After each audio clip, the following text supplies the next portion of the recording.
조형으로 이제 프린트해서 나오는 거죠.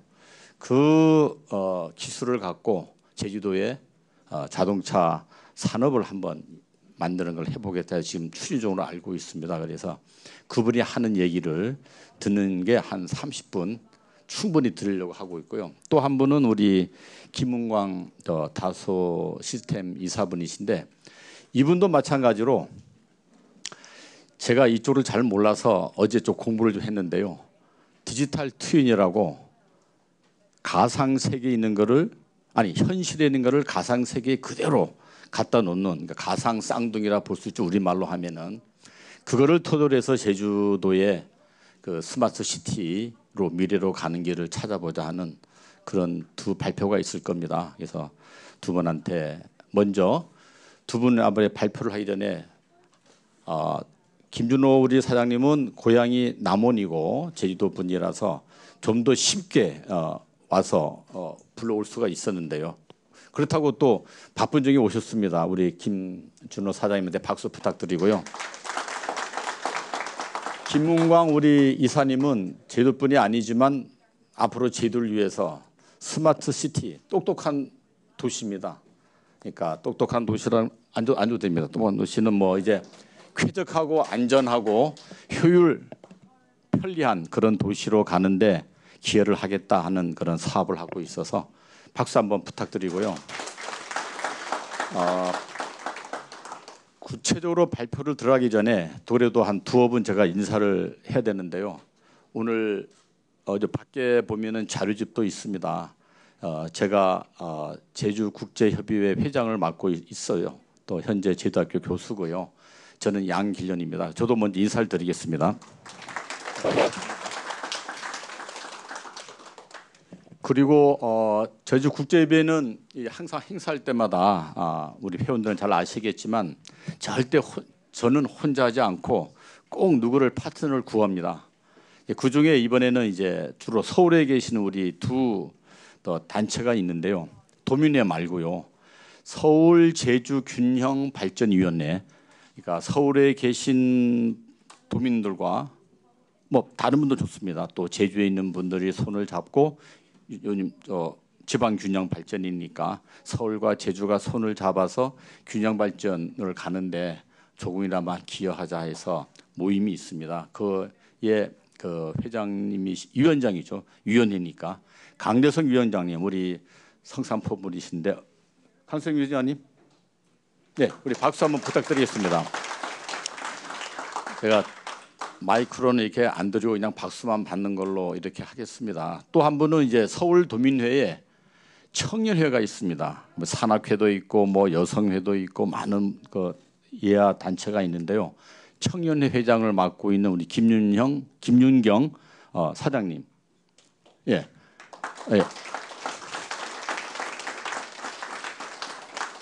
그래서 아마 제가 알기로 두 기관이 단체가 제주도에 와서 이렇게 토론회를 같이 하는데 한 거는 제가 보기엔 처음이 아닌가 싶어서 저도 개인적으로 보람이 있고 두 기관도 단체도 상당히 흐뭇해하지 않을까 인상을 갖고 있고요. 마지막으로 또 한 분을 꼭 모셔야 되는데요.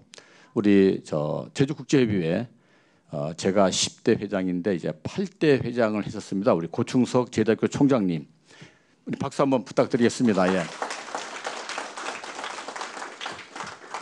이 행사를 하는데 제주국제평화재단 현재 이사장을 맡고 계십니다. 그래서 아마 오늘 바쁘신데도 여기 온 이유가 이사장이기 때문에 온 게 아니고 전 회장으로서 또 고문으로서 이제 참석하셨습니다. 예, 고맙게 생각합니다. 대강 이렇게 다른 분들은 하는데 저희 국제협의회가 한 300명 정도 회원이 있는데요. 그중에 오늘 한 60명 정도 오신다고 했습니다. 뭐 조금 늦는 분도 계실 거고 5분 중에 한 분씩 평균 참석했습니다. 그래서 끝나면 꼭 식사도 하고 가시고요. 자, 이 정도 제가 한 몇 분을 썼고요. 이제 본격적으로 30분이 넘지 않게 차례차례대로 우리 김 사장님부터 하고 끝나면은 주로 질문을 쭉 이렇게 두 분한테 질문을 하는 시간을 갖도록 하겠습니다. 우리 김 사장님 먼저 일로 와서 할 건가요?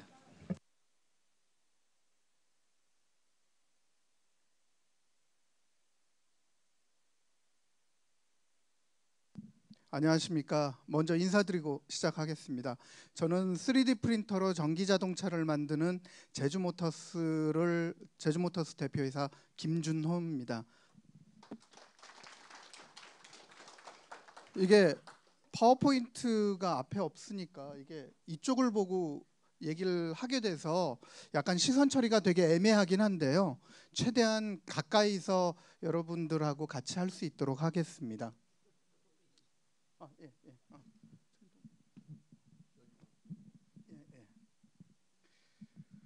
먼저 이 4차 산업혁명이라는 그런 주제를 가지고 제가 발표를 하게 됐는데 실질적으로 제주도에서 이쪽 4차 산업혁명과 관련돼서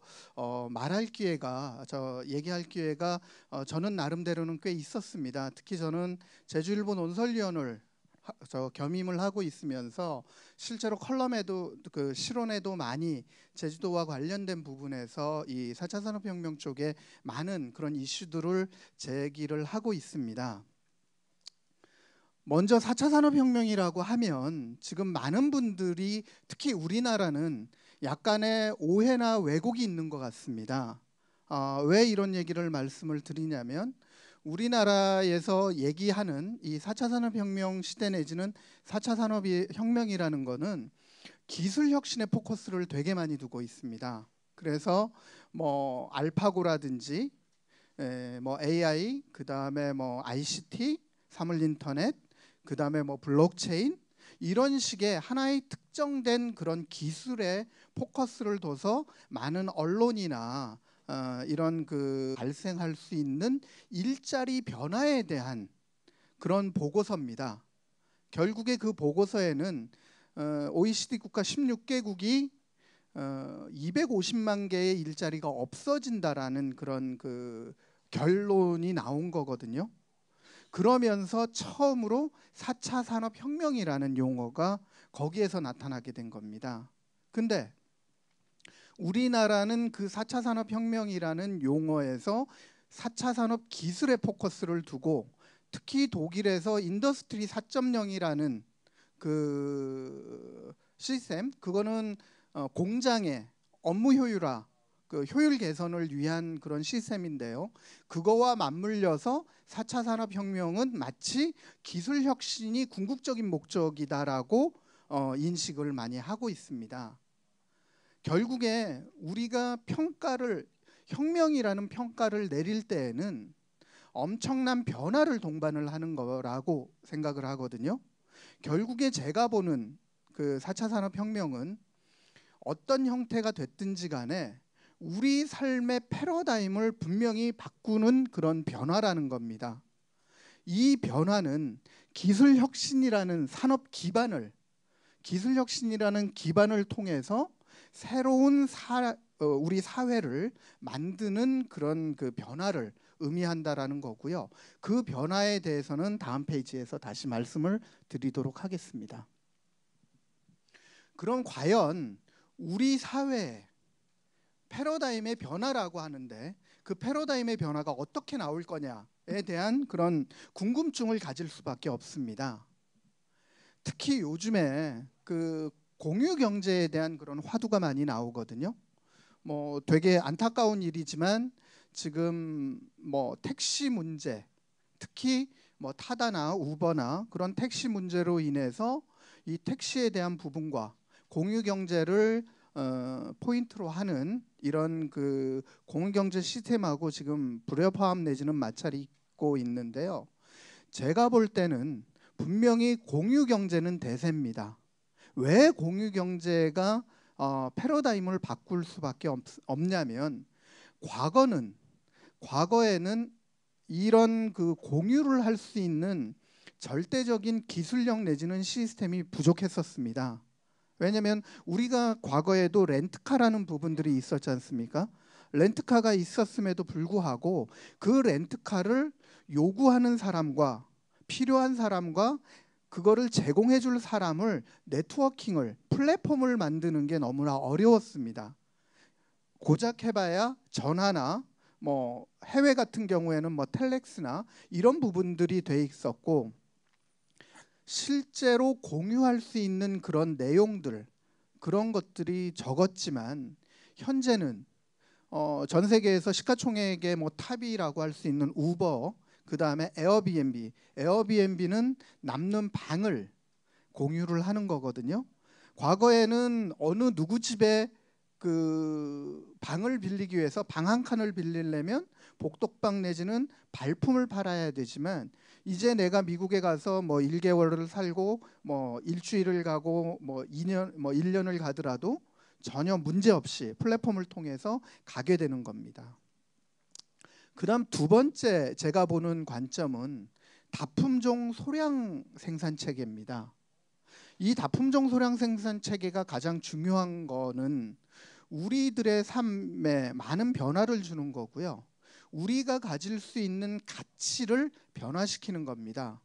예전에는 만약에 공장이라는 한 물건이 나오면 공급이 적고 수요가 많았을 때는 수요자는 그 물량을 그냥 임의대로 자기가 선택하지 못하고 쓸 수밖에 없었습니다. 하지만 지금은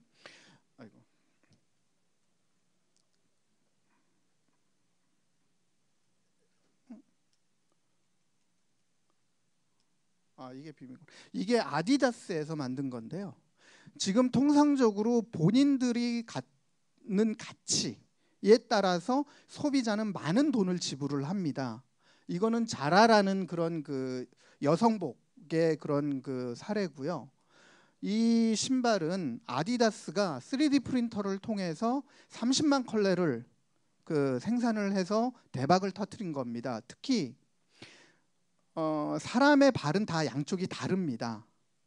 그리고 뭐 개인마다 뭐 굴곡도 다르고 하다 보니까 거기에 맞게끔 요구하는 부분들이 되게 강합니다. 그런 부분들을 지금 이 아디다스는 3D 프린터를 통해서 그 맞춤형이 됐고요.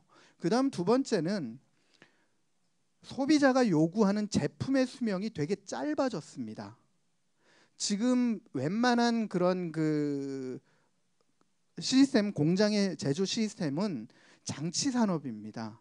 하다못해 이쑤시개 하나를 만들려고 해도 라인을 깔아야 되고요. 그 라인을 까는데 들어가는 비용이 어마어마하게 많이 들어갑니다. 근데 그 라인을 하나 깔아놓고 뭐 일정 부분에 BEP를 못 맞추면 그 라인은 고철 덩어리로 그 전락을 하게 되고 엄청난 손해를 보게 됩니다.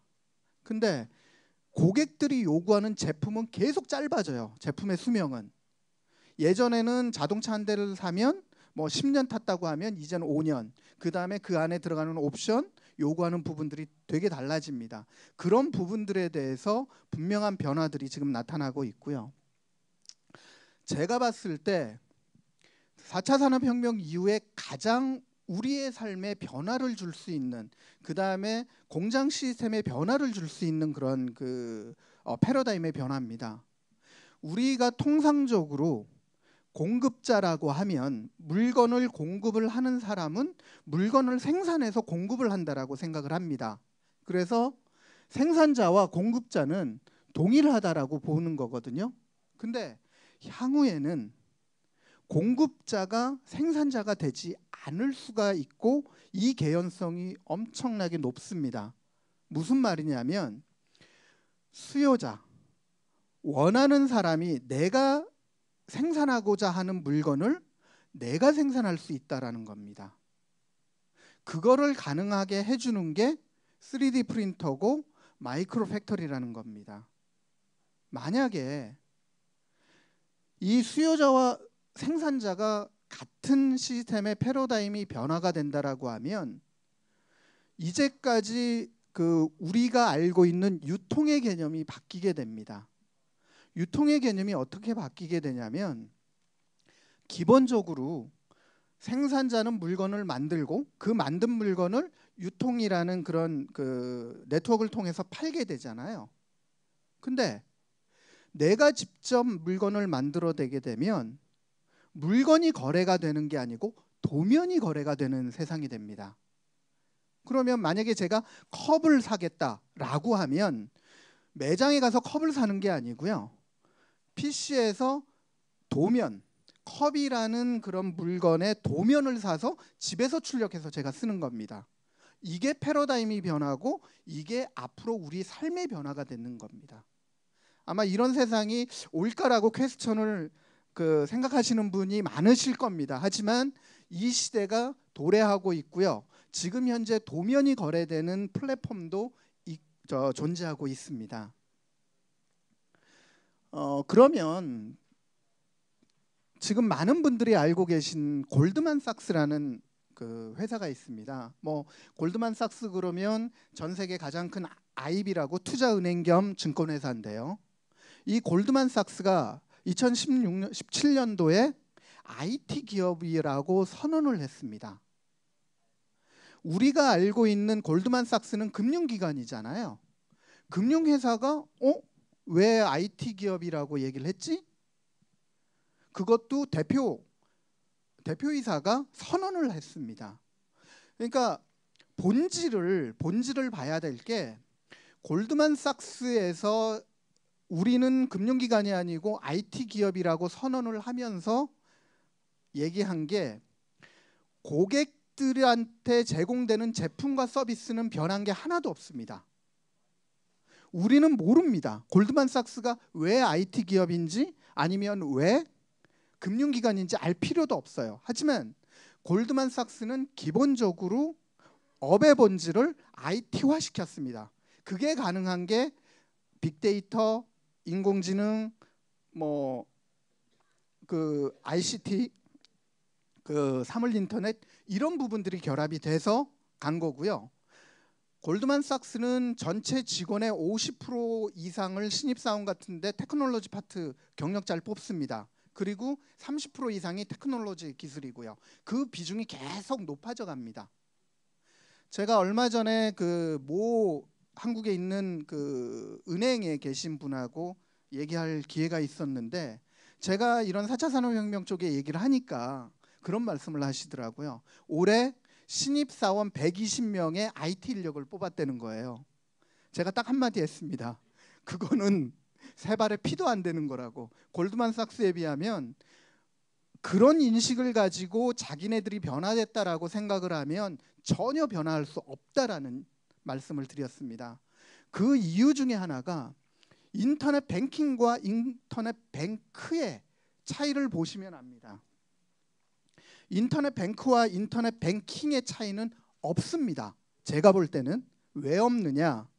인터넷 뱅크에서 하는 시스템하고 인터넷 뱅킹에서 하는 시스템하고 똑같습니다. 거의 비슷하고요. 어쩌면 뱅킹이 더 효율적입니다. 그럼에도 불구하고 인터넷 뱅킹은 지는 산업, 지는 솔루션이고 인터넷 뱅크는 뜨는 산업이라고 얘기합니다. 그 이유는 새로운 비즈니스 모델이 들어올 수 있을 거라는 기대감이 있기 때문에 인터넷 뱅크는 각광을 받게 되는 거고요. 인터넷 뱅킹은 한 은행의 단순한 솔루션이라고 평가를 받는 겁니다. 은행도 변화돼야 되고 모든 금융기관도 변화돼야 되는 게 4차 산업 기술이 가능하기 때문에 그렇습니다. 기업의 변화를 더 말씀을 드릴 수밖에 없는데요. 과거에 2008년도에는 대부분이 오프라인이라고 얘기를 하죠. 케미컬이나 그런 부분인데 2018년에는 애플, 알파벳은 구글의 지주회사고요. 아마존, 마이크로소프트, 텐센트, 페이스북, 알리바바 7개가 IT 관련 산업입니다. 이제 완전히 바뀌었다라는 겁니다. 시가총액이 이렇게 바뀐 기업들이 상위가 된다라고 하면 엄청나게 바뀌는 거고요. 두 번째는 제가 보는데 제가 이 장표에 대해서 되게 유의미하게 봅니다. 이게 어디서 발표를 한 거냐면 MIT 공대에서 세계 50대 스마트est 컴퍼니라고 매년 2014년부터인가 2015년부터 발표하는 거거든요. 왜 제가 이걸 유의미하다라고 보냐면 일본의 후퇴와 중국의 전진을 극명하게 확인할 수 있는 그런 장표입니다. 보시면 아시겠지만 2015년에 일본에 딱 하나가 들어가 있습니다. 근데 하나가 들어가 있는 게 라인이라고요. 우리 회사 네이버의 그 카카오톡 같은 그런 그 문자 서비스입니다. 그게 일본에 오픈된 게 라인이라는 건데 일본에 하나 있습니다. 2015년에 2016년에 3개가 있었지만 2017년에는 하나도 없습니다. 그거에 비해서 중국은 2015년에 3개, 16년에 5개, 2017년에 7개. 그리고 랭크도 위쪽으로 많이 올라가고 있습니다. 결국 이 장표가 얘기하는 거는 중국이 최첨단 신기술을 가지고 전 세계 시장을 장악하기 시작했다라는 겁니다. 이게 어디서 나오냐면 슈퍼스타 마켓입니다. 이제는 전 세계의 탑 1, 2위만이 전 세계 시장을 장악한다라는 겁니다. 왜 그럴 수밖에 없냐면 유통 물류 플랫폼이라는 그런 부분들이 4차 산업 기술로 인해서 고도화될 수밖에 없다라는 겁니다. 올해 1월 달에 모 언론에서 자동차 메이커들에 대한 그 전망을 낸 컬럼이 있었는데요. 거기에서 어떤 컬럼을 주제로 냈냐면 전 세계 탑5 이하에 있는 자동차 회사는 모두 망한다라고 나왔습니다. 거기에 아쉽게도 안타깝게도 현대가 들어가 있는데 요번에 피아트하고 폭스바겐이 또 합병한다고 하거든요. 그걸 왜 그렇게 단순히 몸집을 불리려는 게 아니고 생존입니다. 슈퍼스타 마켓에서는 슈퍼스타 기업만이 생존을 할 수 있기 때문에 그렇습니다. 왜? 대량 생산 체계에서 공급이 과잉된 상태거든요. 지금 우리가 지금 쓰고 있는 이런 그 제품들은 공급이 넘쳐납니다. 그러면 그 넘쳐나는 공급이 재고로 갈 수밖에 없고요. 그 재고들이 쌓이면서 수요가 조금이라도 줄면 그 기업은 엄청난 타격을 받습니다. 왜? 고정비가 어마어마하게 많이 들어가거든요. 현대자동차 공장 라인 하나 만드는데 뭐 1조씩 들어가는데 거기에서 생산량 100만 대를 생각을 했다가 80만 대 생산을 해서 20만 대 적자가 나면 그 경영에 대한 폭은 어마어마한 타격입니다. 그리고 혁신가의 딜레마라는 건데요. 그러면서도 왜 기업들이 변화되지 못하느냐면 막연한 기대감입니다. 내가 있을 때는 변화되지 않을 거야. 나중에 그거는 먼 훗날에 일어날 부분이야. 라는 그런 막연한 기대감입니다. 제가 이 장표에 보시면 2007년이라는 이 그 상징적인 그런 연도를 표기를 했는데요. 왜 2007년도가 되게 중요한 해냐면 노키아가 전 세계 우리 소위 말하는 핸드폰이죠. 모바일 폰의 점유율이 40%가 올라갈 때고 2007년 1월에 아이폰이 처음 나왔을 때입니다. 노키아가 전 세계 시장에 40% 이상의 그런 점유율을 하면서 스마트폰 기술이 없었느냐? 있었습니다. 제일 먼저 갖고 있었고요. 하지만 노키아는 성능 개선에만 만족을 하고 새로운 기술은 안 도래할 거라는 그런 착각, 딜레마에 빠진 겁니다. 그런데 불구하고 애플은 아이폰이라는 시제품을 가지고 전 세계 스마트폰 시장을 완전히 장악하게 된 거죠. 잠시 비디오 한 3분 정도만 보도록 하겠습니다. 이게 자동차를 설계하는 과정입니다.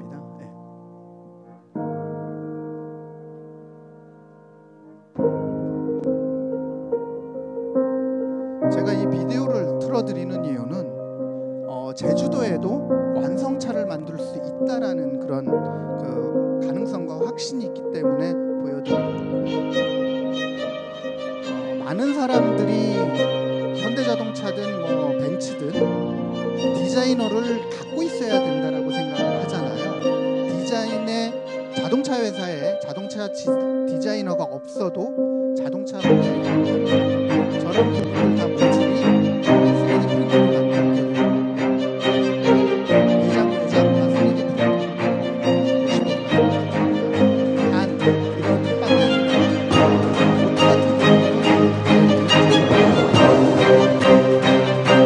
같은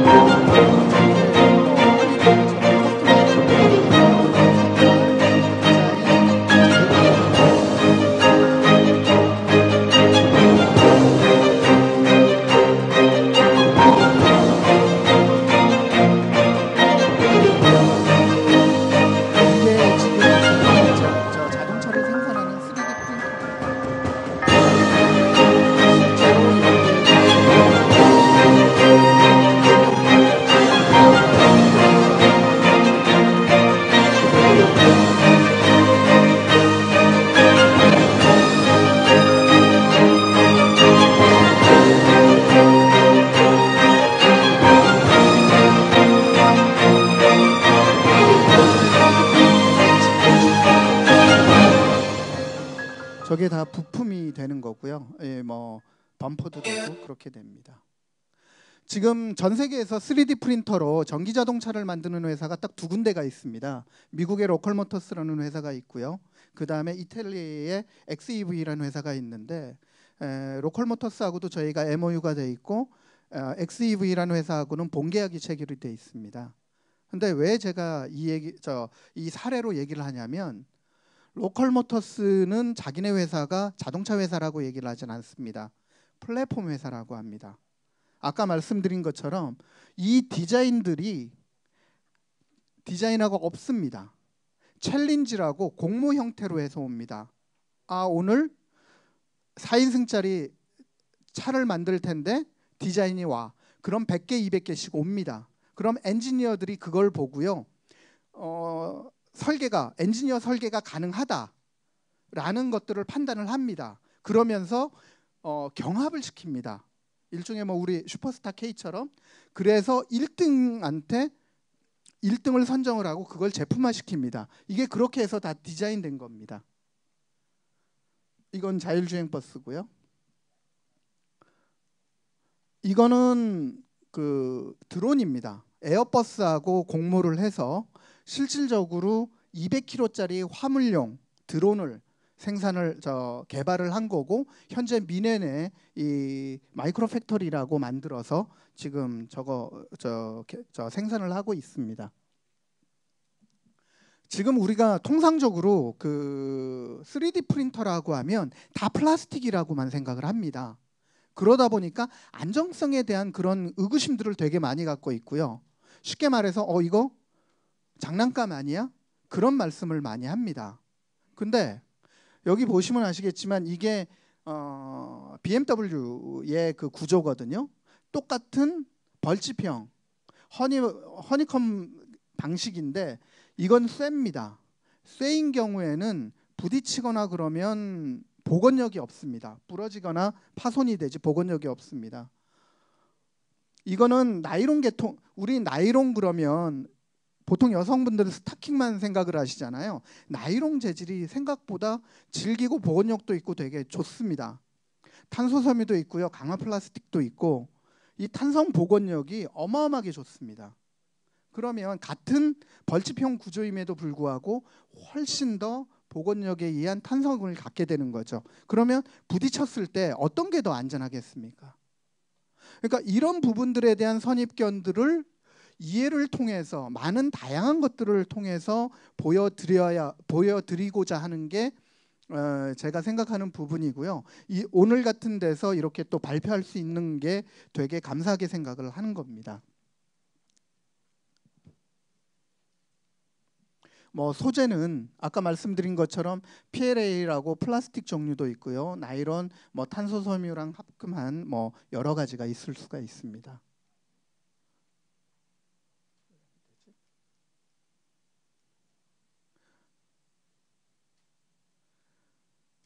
이게 왜 잘 안 되죠?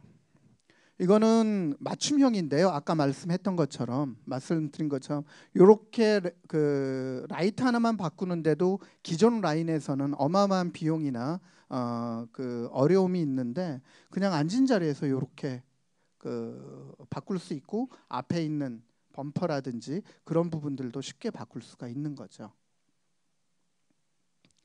이제부터는 제주에 대해서 말씀을 드리겠습니다. 그러면 이런 4차 산업혁명 시대의 4차 산업 기술을 가지고 제주도는 어떻게 해야 되느냐? 여기 보면 요번에 그 제주도 이 제주 포럼의 그 슬로건이 평화와 번영이라고 알고 있습니다. 평화와 번영. 결국에 번영이라고 하는 거는 단순히 경제적인 번영만을 뜻하는 거는 아니라고 생각은 하지만 결국에 번영에는 일정 부분 경제적인 그런 가치 상승도 필요하다라고 봅니다. 제가 보는 그 제주의 가치는 자연과 공존입니다. 자연과 공존을 하면서 평화와 번영을 이룩하기 위한 솔루션, 대안이 뭐가 있느냐. 아무리 우리는 부르짖을 수는 있겠지만 우리가 우리의 역량과 우리의 가치를 지키지 못하면 외면받을 수밖에 없다라는 거죠. 그래서 그거에 대한 부분에서 그러면 이제까지 제주도가 노력을 하지 않았는가 했다고 봅니다. 특히 감귤이 도입되고 소위 말하는 1인당 GDP도 되게 올랐던 적도 있고요. 제가 어렸을 때 위미가 전국 3위였다는 얘기도 신문에서 본 적도 있고 그렇습니다. 근데 이제는 그런 1차 산업과 관광 산업만으로는 경제가 활성화되고 뻗어나가기에는 한계에 도달했다라고 봅니다. 왜? 관광 산업, 1차 산업의 평균 임금이 최하입니다. 산업별로 봤을 때. 근데 아직까지 우리는 이거 두 가지에 매달리고 있다라고만 저는 보고 있는 거고요. 이거를 어떻게 타파할 수 있느냐는 마이크로 팩터리가 답이라고 봅니다. 이게 지금 로컬모터스에서 만든 표준 마이크로 팩터리 도면이거든요. 여기 이렇게 반을 자르고 이게 1000평입니다. 이 1000평에서 몇 대가 나오느냐면 소형차 2000대가 나오고요. 마이크로 아까 그 설명을 안 드렸습니다만은 마이크로 셔틀 버스가 600대가 나옵니다. 1000평에서 저희는 400평에서 400대의 차량을 생산을 할 건데요. 여기 보시면 이렇게 반으로 나눠서 여기는 공장입니다. 이게 3D 프린터 5대가 들어가고요. 이게 어셈블 조립 공장입니다. 그다음 여기를 또 반을 나눠서 이쪽을 여기 2개는 랩실이라고 연구실입니다. 그리고 여기는 샵이에요. 사람들이 와서 쉬고 커피도 마시고 같이 할 수 있는 공간이고요. 여기가 전망대입니다. 일종의.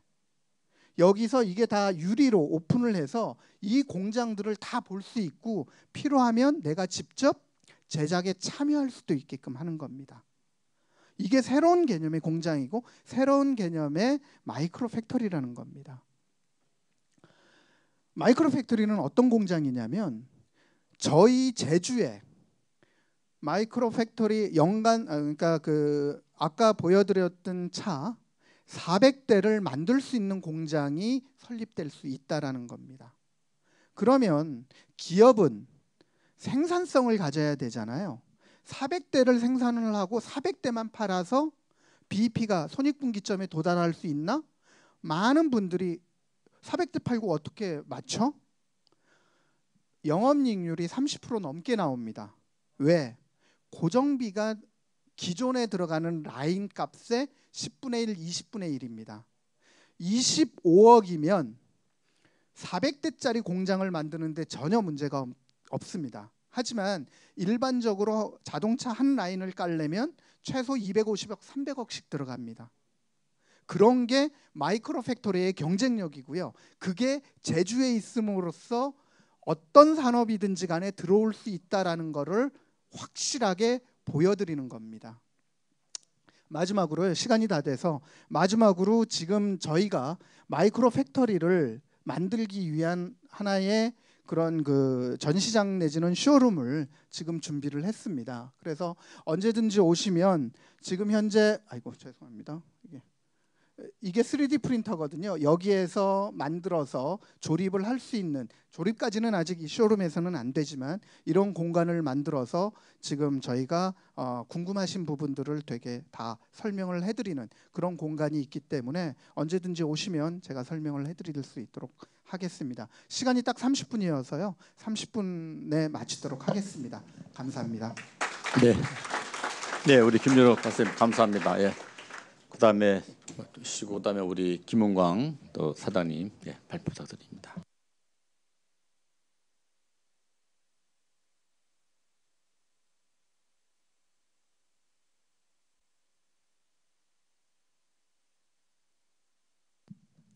예, 방금 소개받은 닷소 시스템의 김은광이라고 합니다. 예, 반갑습니다.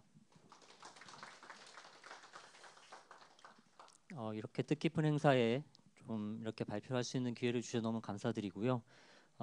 저도 30분 안으로 디지털 트윈의 개념에 대해서 말씀을 드리고 그것이 실제 제조도가 앞으로 변화하는 데 있어서 좀 어떻게 활용될 수 있을까라고 하는 그런 좀 작게나마 임플리케이션을 줄 수 있으면 좋겠다는 생각으로 말씀을 드리겠습니다. 다만 제가 그 말씀드리는 용어나 이런 것들이 좀 쉽지는 않으실 것 같아서 최대한 좀 간단하게, 그러니까 좀 그러니까 쉽게 이해하실 수 있는 용어로 설명을 좀 드리도록 하겠습니다. 아마 다소 시스템이라고 하는 회사를 대부분 분들이 잘 모르셔서 잠깐 말씀을 드리면, 그 프랑스 회사입니다. 본사가 프랑스에 있고, 그다음에 이제 다소 항공이라고 하는 회사가 있어서 그 라팔이라고 하는 전투기를 만드는, 유럽에서는 아마 유일하게 그 전투기 군수를 하는 그런 그룹입니다. 그리고 혹시 와인을 좋아하시는 분들은 아실 수도 있을 것 같은데, 다소 와인이라고 하는 와인도 만들고, 그다음에 피가로라고 하는 잡지가 있는데요. 그 신문이 있는데, 피가로도 저희 그 다소가 갖고 있는 그룹에서 갖고 있는 자회사 중에 하나입니다. 어쨌든 프랑스에서는 상당히 큰 그룹 중에 들어갑니다. 5대 그룹 안에 들어가고, 여기 보시는 것처럼 한 16,000명 정도의 직원이 있고, 한국에는 한 250명 정도의 직원이 있습니다. 그리고 순수하게 100% 소프트웨어만 개발하는 회사라고 보시면 됩니다. 그래서 다소 시스템에서는 한 8,000명 정도의 소프트웨어 개발자가 있습니다. 그리고 실제로 뭐 소프트웨어만 판매를 하기 때문에 매출이 이렇게 많지는 않지만 한 4조 원 정도 하고, 그다음에 이제 영업이익률 한 30% 정도 하는 그런 회사입니다. 그리고 최근에 2018년도에 다보스 포럼이나 여기 보시는 그 뭐 코퍼릭 나이츠라고 하는 회사에서 그 세계에서 가장 그 지속 가능한 기업을 매년 선정을 하는데, 다소가 두 개의 모든 그 기관으로부터 1위를 선정을 받았습니다. 그만큼 다소 시스템이라고 하는 회사는 기업들의 혁신을 도와주는 역할을 상당히 많이 하고 있고, 그런 것들이 다소 시스템의 지속 가능성을 계속해서 높여주는 그런 부분에 있어서의 어떤 인정을 받고 있습니다. 오늘 제가 말씀드릴 부분은 이제 디지털 트윈인데요. 한국말로는 디지털 쌍둥이라는 말로도 많이들 하십니다. 그러면 아까도 말씀하셨듯이 현실과 가상 세계의 어떤 그 갭을 제로로 만드는 것이 이제 그 디지털 트윈이라 보시면 되는데, 하나의 영상을 좀 보시도록 하겠습니다.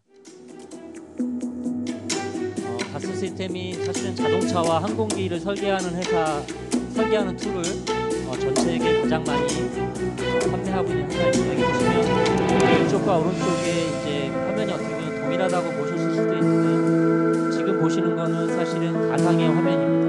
그러니까 자동차를 만들기 전에 이미 가상에서 자동차를 다 설계하고 저러한 테스트를 다 마친 다음에 실제 왼쪽에 보시면 실제 자동차입니다. 그러면 가상에서 테스트한 결과와 실제로 테스트한 결과가 거의 동일하다는 걸 보실 수 있습니다.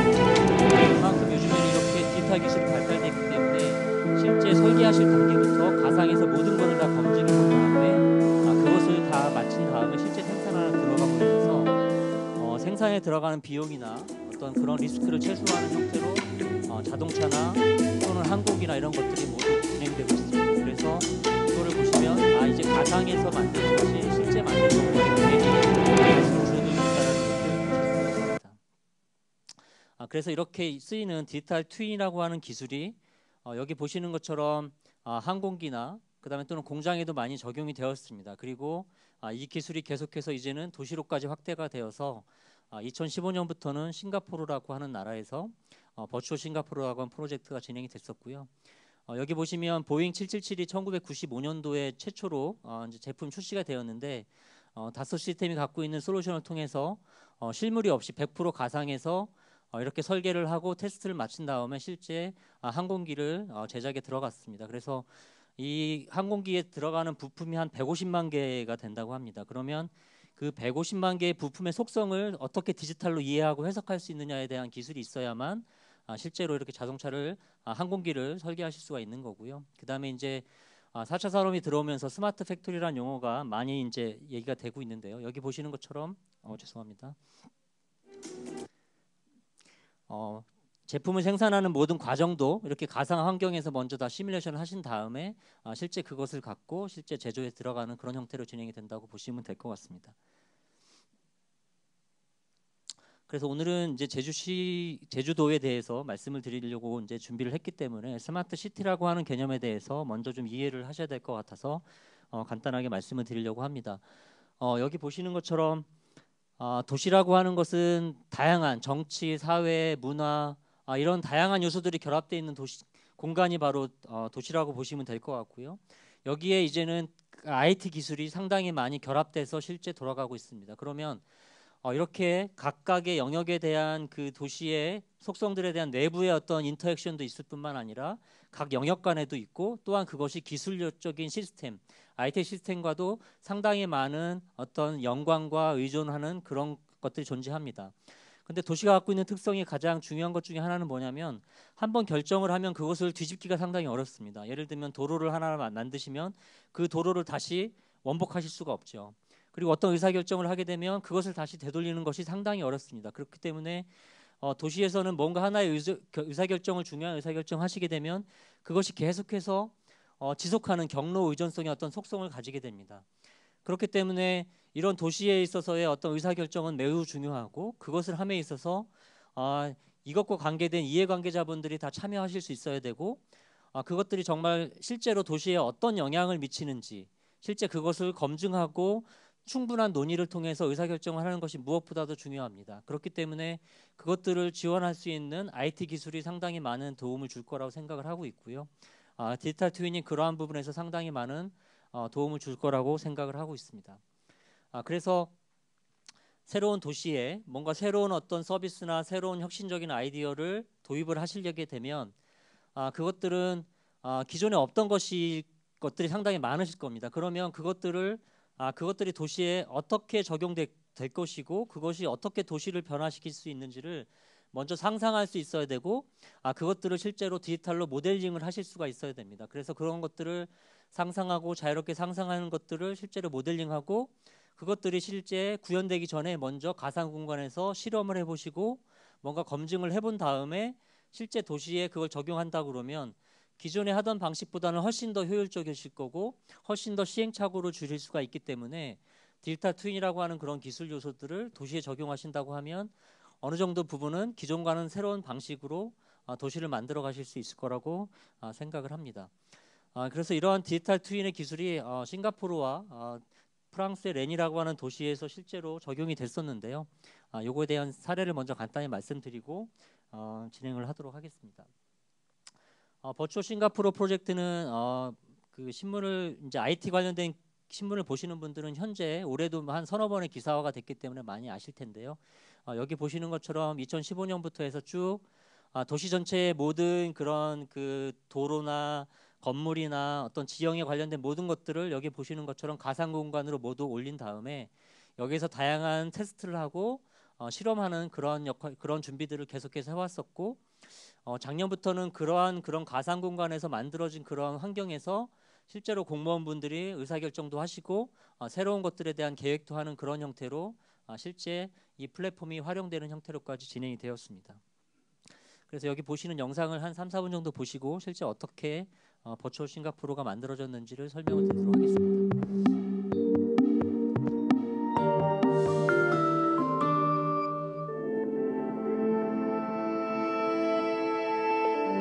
Virtual technologies have been used since many years by many industries in the aerospace and automotive markets. Now it's coming to the cities, and it's really an interesting way to think about the way that the cities will transform and have a better future. As a compact island state, Singapore faces many challenges as it grows. The government is working to ensure that as this rapidly changing city moves forward, the lives of its citizens continue to improve as well. Singapore has the vision to be a smart nation. To be a smart nation, it doesn't mean all about technology. It could be about people, it could be about processes, it means about doing things much easier. But technology does play a big role in making the nation, the people, doing things in a more efficient way. Humidity, temperature, and even noise and light intensity are recorded on devices worn by students. This data is fed back to Virtual Singapore to help build a comprehensive 3D model of the city. So Virtual Singapore wants to be the platform where we could test different ideas, provide services that make people's life much easier and more efficient. The tropical climate of Singapore can result in some parts of the city because 그들이 가장 적합한 통신 환경의 위치를 선정할 수 있을 것 같고요. 그다음에 두 번째는 이제 뭔가 도시를 계획하고 의사결정을 할 때 이 플랫폼을 활용하고 있습니다. 실제 싱가포르 같은 경우는 그 이화라고 하는 새로운 어떤 개발 지구가 있었는데요. 개발 지구를 개발할 때 여기 보시는 것처럼 단지의 배치도라든가 이런 것들을 다 미리 가상해서 설계한 다음에 실제 바람이 잘 통하는지, 아까 동영상에서도 보셨던 것처럼 싱가포르는 매우 더운 나라이기 때문에 바람이 잘 안 통했을 때 열섬 현상이 발생하고 그것들이 시민들한테 많은 어떤 안 좋은 영향을 미치게 됩니다. 그래서 여기 보시는 것처럼 이렇게 어떤 바람의 흐름이나 이런 것들을 미리 가상해서 돌려봄으로 인해서 도시의 공간의 어떤 흐름이나 이런 것들이 잘 설계가 되는지 검증해보는 그런 것들로도 활용을 하고 있고요. 그 다음에 세 번째가 여기 보시는 어떤 그 재난이나 어떤 도시에 미칠 수 있는 그런 안 좋은 어떤 영향들을 미리 가상해보고 먼저 시뮬레이션 해보는 겁니다. 그래서 여기 보시는 것처럼 뭔가 비가 많이 왔을 때 어떤 식으로 홍수가 나고 어떻게 범람이 발생하는지를 먼저 시뮬레이션 해본 다음에 그것을 어떤 예비하기 위해서 어떤 조치를 해야 되는지를 먼저 이렇게 버추얼 시티에서 먼저 해보는 그런 형태로 해서 도시를 보다 안전하게 만들고 보다 도시를 쾌적하게 만드는 그러한 다양한 어떤 활용하는 도구로 활용하고 있고요. 네 번째는 이렇게 만들어진 도시의 모든 데이터들을 지역에 있는 기업들이나 대학들, 연구소에 다 개방함으로 인해서 그들이 이 데이터를 활용해서 뭔가 도시를 보다 개선하거나 그들의 비즈니스를 활성화할 수 있는 용도로 활용할 수 있는 용도로 이런 시스템을 활용할 수 있는 용도로 개방을 하고 있습니다. 그래서 여기 보시는 것처럼 도시의 어떤 현재 소음의 상태는 어떤 건지, 태양열에 어떤 패널을 설치하면 어떤 형태로 그 설치하는 것이 가장 최적인지, 그 다음에 새로운 도로를 만들 때 어떻게 형태로 도로를 만드는 것이 가장 좋은지들을 먼저 이렇게 가상에서 먼저 다 검증해 보신 다음에 실제로 실제 실행하는 형태로 진행이 된다고 보시면 될 것 같습니다.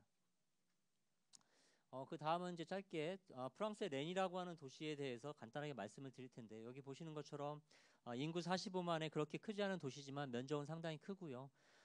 파리의 좌측에 있는 자그마한 도시입니다. 실제 여기에는 많은 연구소와 대학들이 있는 그런 IT 중심의 도시라고 보시면 될 텐데요. 실제 이 도시가 아마 지금의 현재 제주도와도 비슷할 것 같은데요. 여기는 이제 그동안 오래된 역사를 가진 도시였고 앞으로 2030이라고 하는 거대한 비전을 갖고 도시를 어떻게 혁신시켜 나가고 변화시켜 나가야 되는지에 대한 숙제를 풀기 위해서 버추얼 랜이라고 하는 새로운 플랫폼을 도입을 하였습니다. 그래서 이 버추얼 랜이라고 하는 플랫폼을 통해서 여기 보시는 것처럼 중기 도시 계획을 계획을 세우고 여기에서 시뮬레이션을 하고 함으로 인해서 도시 계획을 어떻게 만드는 것이 가장 좋은지에 대한 검증을 플랫폼을 하였고요. 그 다음에 도시가 계속해서 팽창해 나가기 위해서 어떤 도로의 네트워크가 필요하고 어떤 지하철 라인이 필요한지를 이 플랫폼을 통해서 계획을 짜고 검증하는 역할들을 했습니다. 그리고 시민들이 요구하는 것들이 제대로 필요한 것인지를 새로운 어떤 교통수단을 도입하는 데 있어서도 플랫폼을 하였고요. 무엇보다도 중요한 것은 이러한 계획들을 수립하는 데 있어서 시민들한테 그런 과정들을 다 오픈하고 있습니다. 그래서 시민들이 앞으로 도시가 어떻게 바뀔 것인지, 이 주변에는 어떤 지하철역이 들어서고 이렇게 활용하고 있어서 이것들이 어떻게 보면 앞으로 모든 도시나 어떤 지자체들이 앞으로 나가야 될 방향이라고 생각이 돼서 말씀을 드리게 되었습니다. 그래서 여기 보시면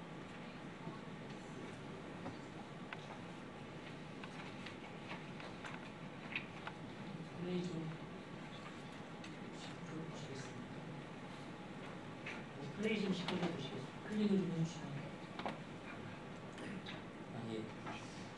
실제로 이제 가상 3차원의 원래 도시였습니다. 근데 이제 이거를 다 디지털로 옮긴 다음에 여기 보시면 어떻게 도시가 바뀌는지를 이렇게 자연스럽게 설명을 달게 됩니다. 그래서 새로운 역사가 어디에 생기고 새로운 어떤 환승역이 어떻게 생기고 실제 그 환승역 주변으로 인해서 어떻게 앞으로 도시가 재개발될 것인지, 그리고 여기 가운데 보시는 죄송합니다. 다시 한 번만 좀 보여주시겠습니다.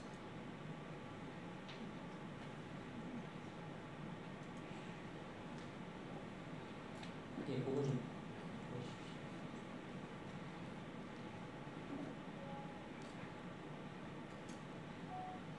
그래서 도시에 이제 기본적으로 원래는 남북으로만 지하철 라인이 새로 있었습니다. 근데 이 도시가 계속해서 팽창되기 때문에 동서로 새로운 지하철을 만들려고 하는 계획을 수립하였습니다. 그래서 그 지하철 역사가 새롭게 만들어지고 그 주변을 어떻게 개발할지, 그래서 여기 보시면 이렇게 새롭게 들어오는 건물에 대해서 실제 건축업자가 저 설계도를 제시를 하게 되면 그 설계도를 이렇게 가상 공간에 올려보고 이 가상 공간에서 실제 다 그것들을 검증을 해봅니다. 그리고 여기 보시면 새롭게 만들어지는 건물과 그 주변의 어떤 환경들을 분석을 해서 실제 지하철까지 걸어가는 거리는 얼마나 걸리고 버스 운전까지는 몇 분에 걸려서 걸어가고 그 다음에 자전거 라인은 어떻게 연결되고 이런 것들을 먼저 가상에서 다 먼저 검증을 해본 다음에 실제 그 건물에 대한 설계를 확정하고 실제 그것들에 대한 인허가를 진행하는 형태로 실제 이 도시는 현재 계획을 하고 진행을 하고 있습니다. 그래서 이러한 내용들이 여기 보셨던 내용들이 렌 2030이라고 하는 인터넷 홈페이지에 들어가 보시면 이렇게 다 시민들한테 개방을 하고 있습니다. 그러면 시민들은 실제로 어떤 프로젝트들이 현재 제주도 렌에서 진행되고 있는지를 다 클릭해서 보실 수가 있고 그것들에 대한 내용들을 피드백을 할 수 있는 형태로 그렇게 진행이 되고 있습니다. 그래서 지금까지 말씀드린 내용들을 좀 더 다시 한번 정리를 해보면 뭔가 새로운 어떤 서비스나 새로운 도시의 인프라를 새롭게 도입하게 될 때 그것들이 앞으로 어떻게 만들어질 것인지 그것들이 과연 어떻게 시민들의 삶을 변화시킬 것인지에 대한 것들을 상상하면서 생각을 한다면 훨씬 더 효과적으로 그것들을 상상할 수 있을 것입니다. 그래서 저희는 Experience Thinking이라는 용어를 쓰는데요. 이것이 바로 혁신을 위한 어떤 이노베이션을 위한 어떤 기본이 된다고 생각을 하고 있습니다. 그래서 이런 것들을 어떤 이런 혁신적인 생각들을 모델링하고 시뮬레이션 할 수 있고 그래서 그것들이 시민들이 어떻게 경험할 것인지에 대해서 모델링하고 검증할 수 있는 그런 플랫폼을 만들 수 있다면 그것들이 엄청난 도시의 경쟁력을 높일 수 있고 도시를 변화시켜 나갈 수 있는 그러한 툴이라고 저희들은 생각을 하고 있습니다. 그래서 과학적인 도시를 설계할 수 있고 그리고 그러한 설계가 시민들에 의해서 실제로 의견이 반영되고 시민들의 의견이 어떤 도시를 변화시키는 내용이 될 수 있고 그리고 어떤 새로운 어떤 기업이 어떤 새로운 어떤 혁신적인 아이디어가 있을 때 그것들을 여기에서 뭔가 테스트 해봄으로 인해서 그것들이 정말 도시에 좋은 영향을 미칠 건지 아닌지를 뭔가 검증할 수 있는 그런 테스트베드를 제공할 수 있다면 정말로 훨씬 더 좋을 것 같고요. 그리고 이러한 플랫폼은 도시 전체의 라이프 사이클을 다 관리할 수 있어야 됩니다. 그래서 계획하고 설계하고 시공하고 전체를 도시를 운영할 때까지 이렇게 다 관리할 수 있는 거여야 되고요. 이런 것들은 지금까지의 어떤 공공의 서비스들이 이제 디지털로 전환되고 있는 그런 어떤 중요한 시점에 있는데요. 이런 어떤 공공의 서비스들이 디지털로 전환될 수 있는 어떤 하나의 큰 트렌드에 적합한 그러한 도구들을 제공할 수 있어야 되고 이것이 도시의 새로운 어떤 변화되는 패러다임이라고 보시면 될 것 같습니다.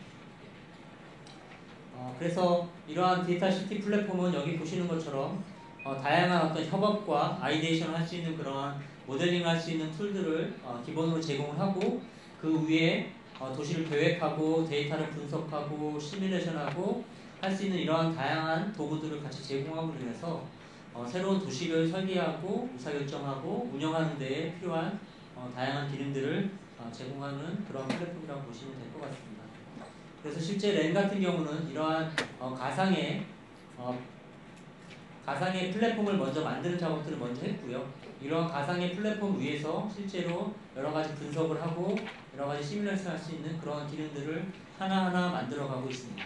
그리고 그러한 기능들이 만들어진 걸 기반으로 해서 실제로 어떤 도시의 설계를 하시는 분들이라든가 어떤 이러한 설계를 참여하고 있는 이해관계자들이라든가 이런 분들이 실제 이러한 플랫폼에서 같이 공동으로 새로운 아이디어를 내고 새로운 설계를 하고 그것에 대한 의견을 나누고 하는 것들을 이렇게 하나의 공통된 플랫폼에서 동시에 같이 하고 있습니다. 그렇게 되면 어떤 의사소통하는 데 어떤 시간을 최소화할 수 있고 그 다음에 보다 많은 사람들이 이러한 의사결정에 참여할 수 있는 어떤 그러한 플랫폼을 만들어갈 수 있다고 생각을 합니다.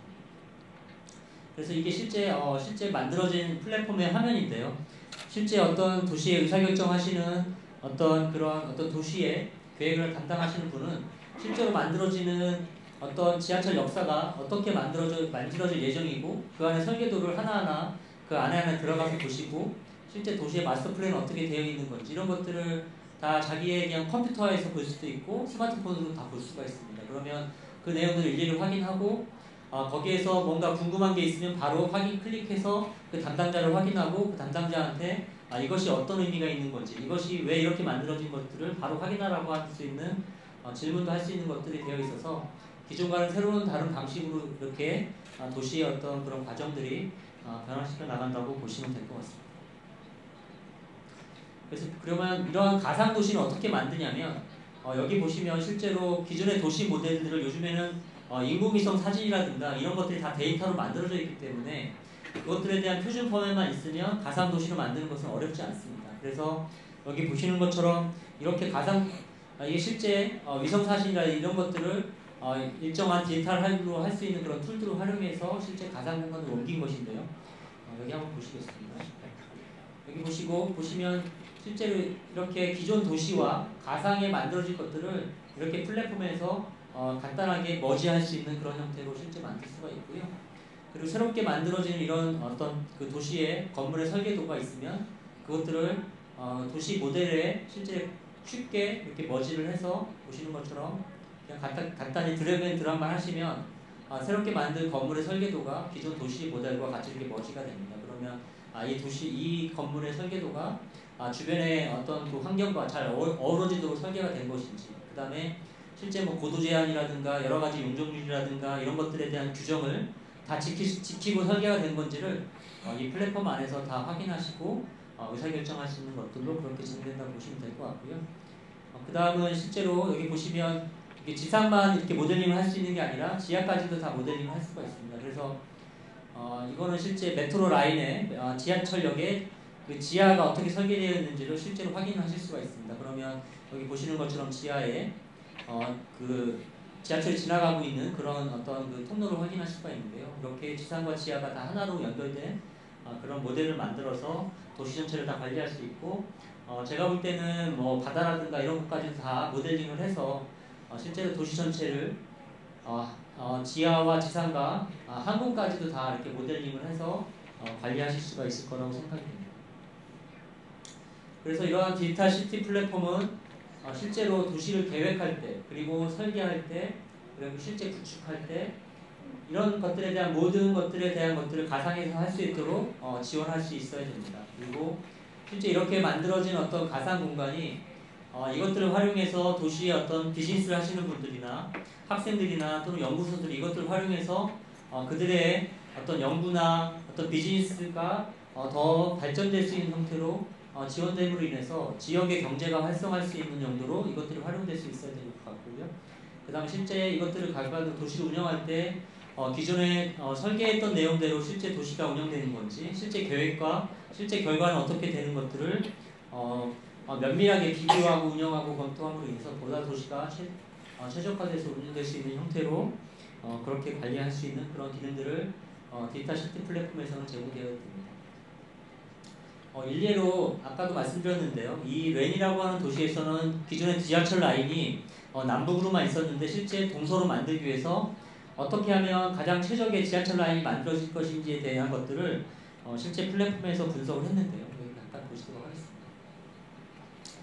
여기 보시는 것처럼 남북으로 있던 지하철 라인이 있었는데 이것에 의해서 실제 접근할 수 있는 도보 접근성에 대한 것들을 분석을 해본 다음에 실제로 동서로 이렇게 지하철 라인을 새로 만든다고 했을 때 어떻게 사람들이 실제 이 라인에 접근할 수 있는 시간 거리들을 분석을 해서 15분 거리에 접근할 수 있는 거리는 어디고 20분간 접속할 수 있는 라인들이 어딘지를 실제 여기 보시면 빨간색으로 되어 있는 것들은 여기 보시면 한 20분 안에 접근할 수 있는 지역들, 그 다음에 이 녹색으로 칠해진 라인들은 여기 보면 정확히 안 보이지만 한 30분에 접근할 수 있는 지역들을 표시한 겁니다. 그래서 이렇게 새로운 지하철 라인을 만들면 실제 어떤 지역에 얼만큼의 그 지역에 있는 거주민들이 이 지하철 라인의 혜택을 보고 할 수 있는지들을 실제 이렇게 가상 공간에서 먼저 확인해 보실 수 있는 그런 도구라고 보시면 될 것 같고요.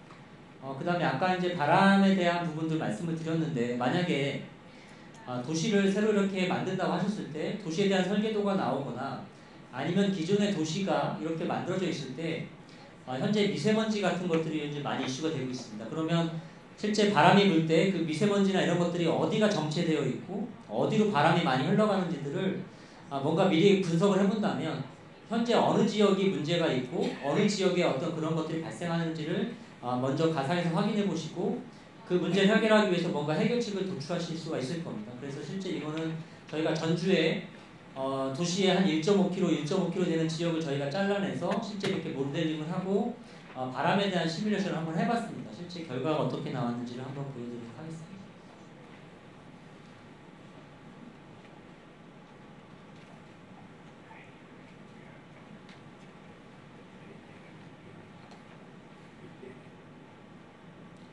엔터 좀 한번 쳐주시겠어요? 사이즈가 커서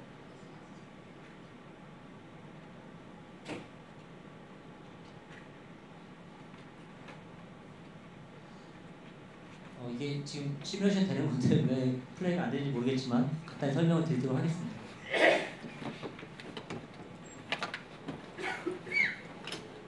예, 여기 보시는 것처럼 빨간색일수록 바람의 속도가 빠른 겁니다. 그리고 파란색으로 갈수록 속도가 많이 느린 겁니다. 그래서 저희가 그 초당 속도 한 3m 정도 세팅을 하고 이제 시뮬레이션을 돌려본 겁니다. 그럼 실제 보시는 것처럼 바람이 실제 어떤 식으로 흘러가는지를 보실 수가 있고, 바람의 방향에 의해서 건물들이 있고 건물의 배치가 이렇게 돼 있을 때 뒤쪽에 보시면 이쪽 지역은 상당히 파란 거로 보실 수가 있습니다. 그만큼 건물들이 촘촘하게 돼 있을 경우에는 바람이 제대로 흐르지 않는 걸 확인하실 수가 있습니다. 그래서 이런 것들을 이미 지은 다음에는 사실 건물의 구조를 바꿀 수는 없지만, 건물을 설계하실 때는 이런 것들을 보시면 건물들을 어떻게 배치해서 바람길이 만들어지는지를 이렇게 검증해 보실 수가 있고요.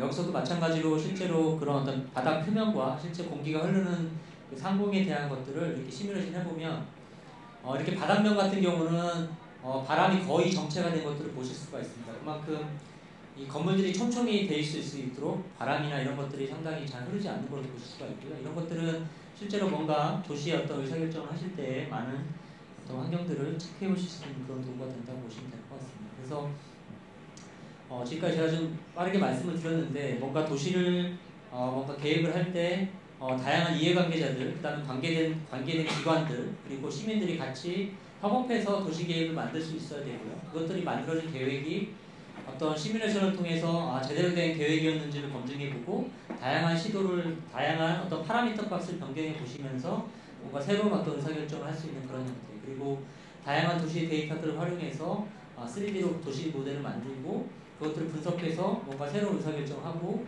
그다음에 시민들이 참여하고 할 수 있는 이러한 어떤 다양한 기능들을 가진 도시의 어떤 시티 플랫폼이 만들어질 수 있다면, 그것들을 계속해서 만들어 가실 수 있다면 보다 나은 어떤 도시를 만들 수 있는데 상당히 많은 어떤 도움을 줄 수 있는 그런 갈등을 유발하기도 하고 컨플릭트가 많이 날 것입니다. 그리고 또한 미래 산업을 육성하는 부분들이 정말 상당히 중요한 어떤 새로운 어떤 과제로도 주어져 있다고 생각을 합니다. 그럴 때 실제로 자연과 어떤 과학과 또는 어떤 기술이 어떻게 어떤 조화롭게 어떤 것들이 만들어지고, 그것들이 실제로 어떻게 도시에 적용되고 도시의 어떤 산업에 어떻게 영향을 미칠지에 대해서 많은 고민들을 하실 거라고 생각을 합니다. 어떤 그런 부분들에 있어서 실제 이러한 어떤 디지털 트윈이라고 하는 기술은 일부분은 상당히 많은 그 제주도가 앞으로 나가고자 하는 그런 어떤 방향성에 조금은 충분히 도움을 줄 거라고 생각이 들기 때문에, 앞으로 그 도시의 어떤 방향을 결정하시는 어떤 의사결정하시는 분들이 이러한 디지털 트윈 기술을 활용해서 뭔가 제주도의 어떤 도시의 발전에 적용을 한다면 지금과는 좀 더 다른 형태의 어떤 도시가 만들어지지 않을까라는 생각을 하게 되었습니다. 예, 이상으로 마치도록 하겠습니다. 다가오는 미래에 대해서 좋은 발표를 했다고 생각합니다. 혹시 질문을 두 분한테 질문할 분 제가 한 몇 분을 받겠습니다. 지금 한 20분 남았거든요. 누구 손 들어주시면은 궁금한 거라든가 아니면 네네 우리 네, 안녕하십니까. 제주대학교에서 온 원종섭입니다. 두 분 오늘 그 설명 아주 감명 깊게 잘 들었습니다. 모터스 자동차와 그리고 가상도시를 어떻게 만들고 있는가 이렇게 얘기했는데, 르네상스를 거쳐서 산업혁명을 거쳐서 지금은 4차 산업혁명으로 넘어왔습니다. 그런 말이 있더라고요. 일본은 과거에 사죄하고 한국은 미래에 겸손해야 한다. 그만큼 우리나라가 4차 산업의 메카로 떠올랐다는 겁니다. 그래서 그 전쟁의 흔적으로 폐허의 최빈국에서 지금은 세계 최강의 4차 산업의 혁명의 나라로 떠오르는 우리나라인데, 이것은 4차 산업혁명은 100년 만에 찾아온 혁명에서 가장 기회가 많은 땅이 대한민국이라고 지금 전 세계가 주목을 하고 있습니다. 그 중에서도 가장 아름다운 우리 제주도에서 이런 세션을 한다는 게 가장 좋았고 자랑스럽고 의미가 있다고 생각합니다. 그래서 제가 아까 말씀하신 분 중에 두 번째 말씀하신 가장 버추얼에 말씀하신 님께 그 질문을 드리겠습니다. 그러면 이런 새로운 기술이 이제 우리에게 도래를 해왔고, 이 기술이 우리 대한민국과 어쩌면 제주의 미래를 방향성을 짓는 아주 큰 일인데, 그러면 이런 4차 산업혁명을 과연 그것을 행하는 사람들, 자들 또는 만 공유할 것인가, 아니면 이것을 과연 어떻게 우리 제주도민 혹은 제주도 사회, 한국 사회에 4차 산업혁명에 대해서 이해를 시키고 전파를 하고, 그리고 도민들과 그리고 국민들과 함께 공유를 해 나갈 것인지에 대한 방안을 혹시 여쭈어도 되겠는지, 아니면 뭐 회장님께서 대답을 해 주셔도 이상입니다. 그다음에 또 한꺼번에 다 받아서 종합적으로 우리 하모니 저쪽에 강정이 일어서서 저는 그 첫 번째 우리 그 선생님께 질문드리겠습니다.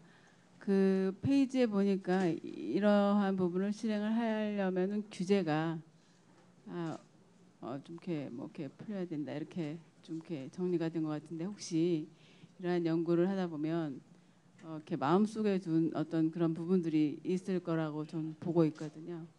그러니까 연구자로서 이 어떤 규제들이 혹시 그 아예 말씀을 해 주시는 입장에서 그런 것들이 저는 사실 궁금했었거든요.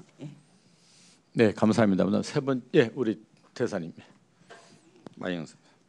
네, 저는 마영삼이라고 합니다. 지난번에 유니타르 연수센터 소장을 했고 지금 제주대학에서 강의를 하고 있습니다. 오늘 두 분 말씀 대단히 저희들 이해를 높이는데 유용했다고 생각을 합니다. 김준호 사장님께 질문을 드리겠습니다. 결국 이렇게 되면은 소형 이제 자동차 회사가 많아지는데 대형 자동차 회사 같은 데서도 이제 자구책을 마련할 걸로 봅니다. 결국 그렇게 되면 서로 경쟁을 하면서 가격과 품질에서 이제 누가 더 앞서느냐 하는 그런 이제 경쟁 체제가 될 것 같은데, 대형 자동차 회사로서도 이제는 각각 표준화된 제품을 다 그냥 만들어내는 것이 아니라 인터넷을 통해서 각 그 소비자들이 자기 취향에 맞는 디자인, 그걸 갖다 자기의 취향에 맞게끔 변형을 시키는 그런 주문을 할 걸로 생각을 합니다. 그러면 대형 자동차 회사에서는 지금 현재 가지고 있는 시설을 가지고 각 그 커스터마이즈된 제품을 만들어서 집에까지 다 배달을 해줄 걸로 그렇게 생각이 됩니다. 그렇다면 이 대형 자동차 회사하고 지금 현재 이제 새로 생겨나는 지금 현재 제주모터스와 같은 이런 회사하고의 경쟁 관계에서 어디에서 승부가 날 것인지, 과연 그러면은 앞으로 한 10년 후에 대형 자동차 회사의 운명은 어떻게 되어 있는지 그걸 한번 전망해 주시기 바랍니다. 네, 제일 손 드신 분.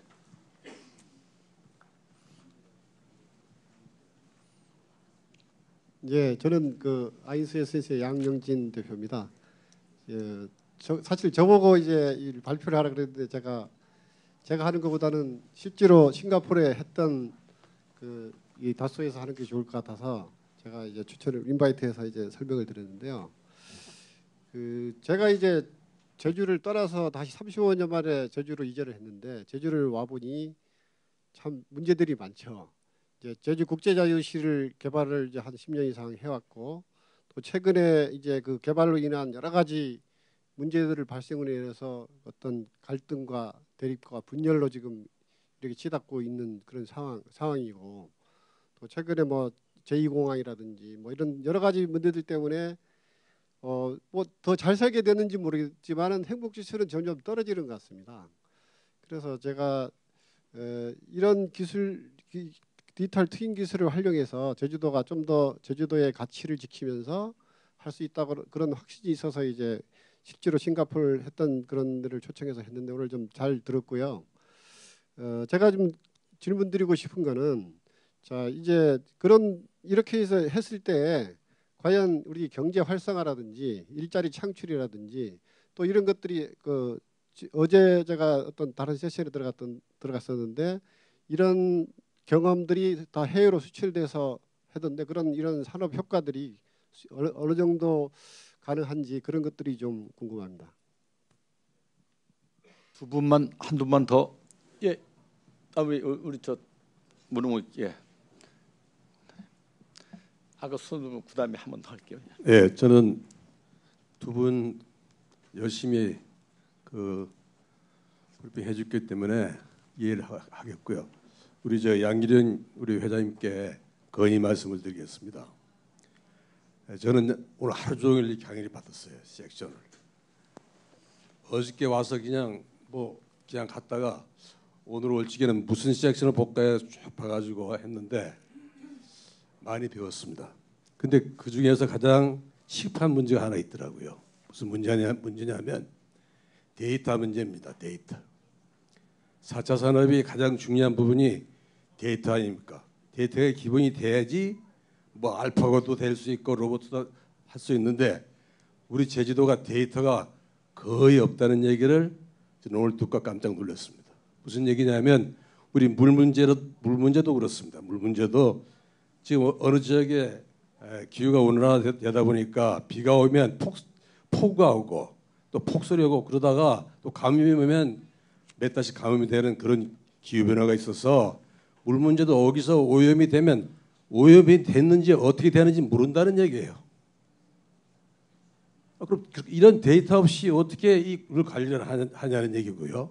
그다음에 인구만 100만 명이 되면 잘 살 거라고 그러지 말고 우리 지역에서 청정한 또 자연을 보호하고 정말 이 쾌락한 생활을 할 수 있는 인구가 과연 몇만 명이냐 하는 얘기입니다. 그런 데이터가 구축되어 있어야지 뭘 하도 할 거 아닙니까? 4차 산업혁명이라고 지금 말은 하고 있지만 그게 뻔한 건데 데이터 없이 그냥 가기만 하는 거예요. 그래서 저는 우리 국제협의회 양기련 회장님께서 이 기회에 도에다 건의를 해서 확실한 데이터를 만들어 놓도록 그렇게 해야 될 것 같습니다. 그게 우리의 할 일이 아닌가 하는 생각이고 저는 또 국제협의회가 그러기 위해서 있는 거 아니냐는 생각이고요. 두 번째 제가 딱 마지막으로 말씀 한 마디 더 드리는 게 있는데 저는 오늘 와보고 우리는 그렇게 살았지만 우리 후손들은 앞으로 4차 산업시설이 활성화되면 저놈들이 어떻게 살아남을 수 있을 건지 하고 걱정이 됩니다. 그 뭐냐 하면 어떻든 우리가 지금 글로벌 시대인데 우리가 그걸 못 느끼고 있는 것 같아요. 그래서 제주도가 지금 이제부터라도 국제 자유도시이기 때문에 영어 공영화를 좀 하자고 우리가 외쳐보자는 얘기입니다. 그걸 우리 국제협의회가 도에 건의하고 또 정부에 건의할 수 있도록 해서 우리 후손들이 제대로 좀 살 수 있게 좀 만들어놓자 하는 건의를 좀 드리고 싶습니다. 이상입니다. 네, 감사하고 마지막으로 우리 젊은 친구 본인 소개도 이름. 네, 안녕하세요. 저는 이현동이라고 합니다. 저는 다소 시스템의 김은광 이사님께 질문을 드리려고 합니다. 다소 시스템에서 지금 진행하고 있는 사업을 이제 바라보고 있는 상황에서 굉장히 중요하다를 뛰어넘어서 저는 좀 약간 무섭다 이런 느낌이 있는데 이유는 이렇게 축적되는 데이터들이 굉장히 큰 권력을 갖게 될 거라고 생각합니다. 그런 상황이 오기 앞서서 지금 다소 시스템 같은 회사에서는 그 기업 윤리 그리고 축적된 데이터를 사회에 다시 제공하는 사회적 환원의 가치로서의 기준점 그리고 이 시장 업계에 대한 윤리 이런 것들에 대해서 어떤 가이드라인과 기준을 책정해 가고 있는지 현재 그거에 대해서 어떻게 이야기들이 진행되고 있는지 궁금해서 질문 드립니다. 그러면은 이제 그 정도로 하고 이제 두 분 늦게 하신 우리 김은광 이사님부터 먼저 저 시간이 있으니까 한 2분 예. 정도입니다. 짧게 말씀드리겠습니다. 첫 번째 질문하신 내용은 이런 4차 산업과 실질적으로 이제 그 일반 시민분들 간에 어떤 갭이 만들이 존재하고 이제 그런 것들을 어떻게 이제 극복해 나가야라고 하는 부분에 대한 질문이셨던 것 같은데요. 좀 우리나라는 저는 좀 4차 산업혁명이 너무 좀 이렇게 그 유행을 따르는 어떤 용어라고도 생각이 되는 부분들이 있습니다. 그래서 그런 부분들보다는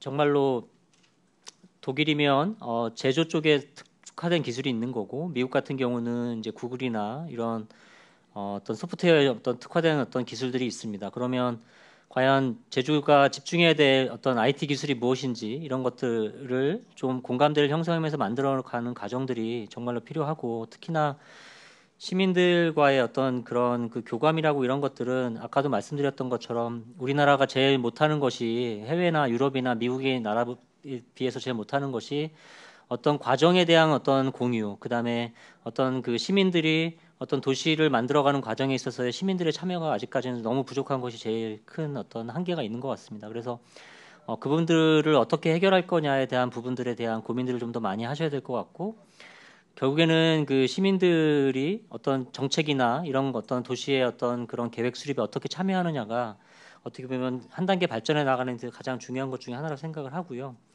그다음에 또 두 번째 이제 질문 중에 아까 이제 어떤 이런 그 디지털 트윈 기술이 어떻게 보면 제주도의 어떤 산업 경쟁력이나 이런 거에 어떤 효과가 있을 거냐라는 말씀을 하셨습니다. 저도 IT 관련된 일을 이제 20년 넘게 해왔는데 어느 순간 한국의 기술력이라고 하는 부분이 미국이나 뭐 다른 나라들의 어떤 기술력과의 갭이 어느 순간 너무 많이 차이가 나버려서 과연 이것들을 어떻게 극복할 수 있을까? 정말 극복할 수 있을 것인가? 라고 하는 것이 어떻게 보면 어떤 때는 되게 자괴감이 들기도 합니다. 우리나라가 일부 잘하는 영역들이 있긴 하지만 전반적인 영역에서 혁신을 주도하고 있는 나라들은 이제 우리나라는 전혀 아닌 것 같습니다. 그런 부분들에 있어서 과연 우리가 어떻게 극복할 거냐라고 하는 부분들이 있습니다. 그러면 그것들을 과연 정말 여전히 해외 기술이나 이런 거에 대해서 우리가 계속해서 뭔가 배타적인 생각을 갖고 간다면 오히려 그것들을 따라잡으려고 하는 어떤 그런 부분들을 제한하는 부분이라고 생각합니다. 그래서 제가 생각할 때는 먼저 해야 될 거는 해외의 어떤 기술, 높은 기술들이나 이런 것들이 과연 어떤 것인지에 대해서 일반인들이 느낄 수 있도록 뭔가 해주시고, 그걸 보고 일반적인 어떤 대학생들이나 기업인들이 그걸 따라잡기 위해서 뭔가 혁신할 수 있는 그런 어떤 경쟁 관계를 정말 만들어 가셔야 되는데, 우리나라는 아직 그런 경쟁 관계를 만든 토양이 전혀 없다 보니까 갭이 갈수록 커져가는 게 아닐까라는 생각들을 하고 있습니다. 그리고 마지막으로 답 주신 어떤 기업 윤리나 뭐 그런 윤리에 대해서 말씀하셨는데요. 사실 다소 시스템은 기존에는 사실 그 기업들 대상으로 비즈니스를 하는 회사입니다. 그러면 저희의 주된 고객은 사실은 도요타나 혼다나 이런 자동차 회사, 현대차가 사실 저희의 가장 큰 고객이고, 보잉사나 에어버스 같은 그런 사실 민간 기업이 엄청난 저희의 고객들입니다. 그러다 보니 사실은 이런 데이터에 대한 이슈는 사실 없습니다. 그렇지만 저희가 싱가포르 같은 그 기업과 싱가포르와 같은 프로젝트를 하게 됐을 때 저희가 엄청나게 깊은 어떤 강한 비밀 보호 협약을 맺고 그 사업들을 하고 있습니다. 그래서 저희가 이렇게 설명드린 어떤 사례는 사실은 그들이 오픈해도 된다라고 하는 아주 작은 사례들만 저희가 오픈을 해드리는 거고요. 그렇기 때문에 저희가 사실은 외국계 기업들이 이런 부분들에 있어서는 더 철저합니다. 그렇기 때문에 그런 부분들은 걱정을 안 하셔도 되는데, 이제 우리나라 기업들하고 이런 비즈니스를 하실 때 정말 이런 비밀 보호에 대한 어떤 그런 협약을 맺으실 때는 정말 철저하게 맺으셔야 되고, 그것들을 잘 관리하실 수 있는 그런 것들이 되게 중요하다고 생각을 합니다. 예, 이상입니다. 네, 감사합니다. 그다음 우리 김준호 선생님.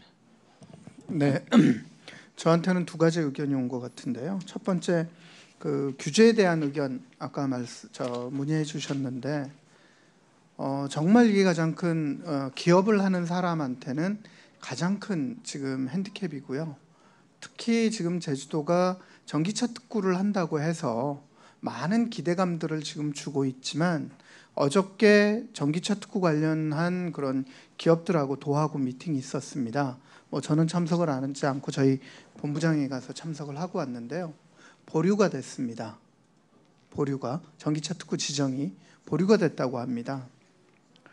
그런 걸 보면서 과연 지향하는 바가 뭔지 저도 약간 좀 회의가 듭니다. 제가 제주도에서 이 사업을 하기 위해서는 온 이유 중에 하나는 제가 제주 출신이라는 그런 애정도 있어서 왔거든요. 그러면 특구를 추진을 하겠다라고 하는 그런 부분에서 과연 행정당국이 어떤 포지셔닝과 어떤 태도를 취해야 될지에 대해서 의문을 갖게 되는 거고요. 지금 현재 저희가 도에 요구하는 그 규제 그 해소는 두 가지입니다. 하나는 임시허가라는 부분입니다. 저희는 지금 이태리의 XEV라는 회사랑 기술 제휴를 통해서 그쪽에 신기술을 갖고 들어오는 그런 세계 최초의 그런 3D 프린터 양산 기업인데 유럽 인증을 받은 지금 저희하고 이태리하고 거의 동시에 공장이 만들어질 수가 있거든요. 근데 유럽은 10월 달에 유럽 인증이 나오면 그냥 그대로 그게 판매가 되는데 예전까지만 해도 6월 31일까지만 해도 유럽 인증을 받으면 판매가 됐습니다. 가능했지만 그게 7월 1일부터 국내 인증을 다시 받아야 되거든요. 그럼 전 세계에서 유일하게 최초라는 그런 타이틀도 뭐 5G는 세계 최초를 위해서 뭐 개통일도 땡겼지만 그런 부분에 대한 그런 그 주도권을 잃게 되는 거고요. 또 하나는 만약에 진짜 제주도의 완성차라고 하면 완성차 하나만 있는 게 아니고요. 관련된 부품 회사들도 같이 커나가는 그런 토양을 만드는 겁니다. 그렇게 된다라고 하면 지금 제주도 전기차 같은 경우에는 보조금이라는 부분이 있는데 보조금에 대한 우선 지급이나 차별화를 요구를 하고 있는데요. 현실적으로 그게 실현이 될지는 퀘스천이고요. 그건 뭐 지켜보고 있습니다. 그다음에 두 번째 질문은 결국에 소형 자동차 메이커와 대형 자동차 메이커에서 이게 경쟁 체제에서 살아남을 수 있는가에 대한 그런 질문인 것 같고요. 그다음에 그렇게 경쟁 체제에서 가격과 질은 어떻게 극복할 수 있는가에 대한 질문, 그다음에 대형 자동차 메이커의 운명, 뭐 그렇게 크게 두 가지라고 질문을 이해를 했는데요. 지금 소형 자동차 메이커와 대형 자동차 메이커의 경쟁 체제는 경쟁의 구도는 아니라고 보입니다. 왜 경쟁의 구도가 아니냐고 보이면 솔직히 말씀드려서 지금 저희 같은 회사 지금 자본금 5억에 주식 발행 초과금 해봐야 11억 정도밖에 안 되거든요. 아까 말씀드린 것처럼 저희는 라인 깔는데 25억이면 되고 한 100대 이상 만드는데 10억만 더 있으면 매출 없이도 이게 생산이 됩니다. 근데 저도 현대차하고도 만나봤고 많은 그런 대형 메이커하고도 만나봤지만 솔직히 말씀드려서 걔네들은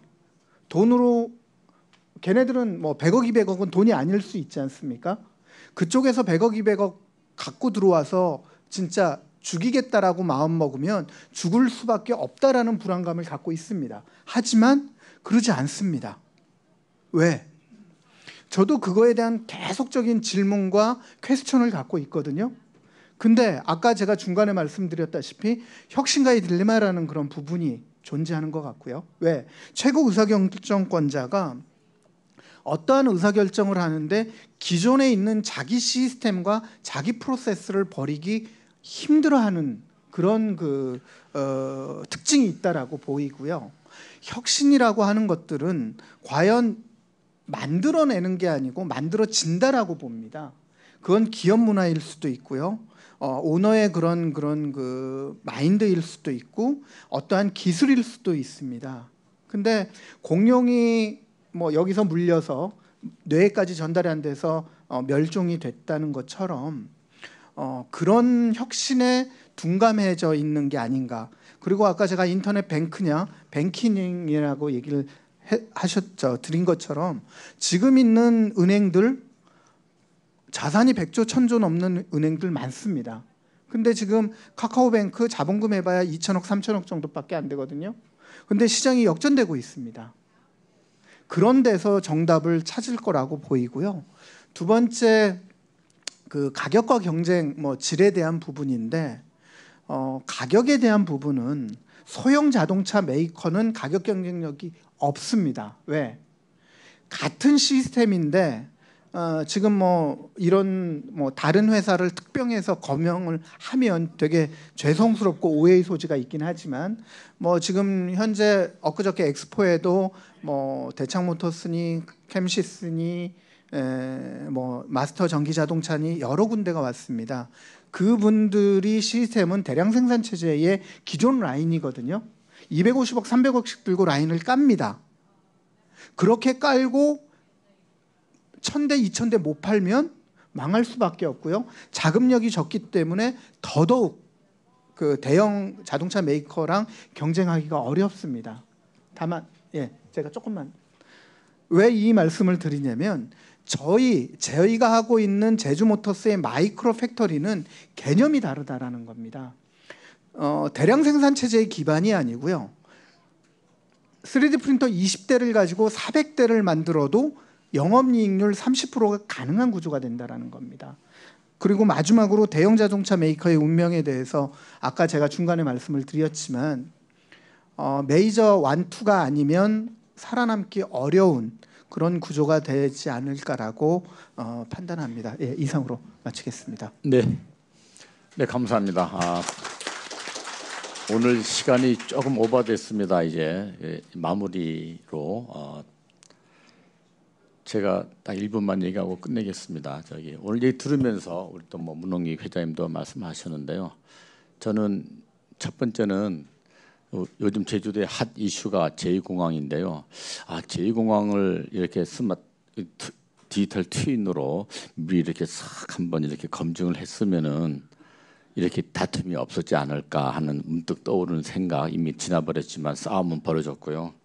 또 하나는 우리가 이제 국제자의 도시를 한 지 벌써 한 20년 얘기를 하죠. 그래서 주로 뭐 싱가포르 모델 막 있는데 싱가포르 모델은 말만 하지 뭐 버추얼 싱가포르 있는데 말만 싱가포르 모델 국제자의 도시지 한 게 없구나. 다시 또 이런 또 생각도 한번 해보고요.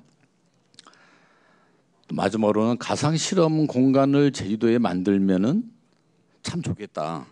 기업들도 와서 활용하고 교육도 되고 관광도 되고 어딘가에 그냥 문득 떠오르는 생각을 전하는 걸로 제가 마지막 이 사회를 보면서 마무리를 하겠습니다. 이 끝나면은요 여기 이제 우리 식사를 할 겁니다. 식사. 거기 가서 혹시 두 분은 절대 같이 앉지 마시고 좀 멀리 앉으셔서 두 분한테 얘기할 거 있으면 또 하시고 우리 국제회의가 끝나면 식사하고 문자 다 보냈기 때문에 그 문자대로 움직이면 됩니다. 그래서 저는 오늘 밤 12시쯤에 집에 갈 각오가 돼 있으니까요. 그 전까지 시간 되신 분들은 같이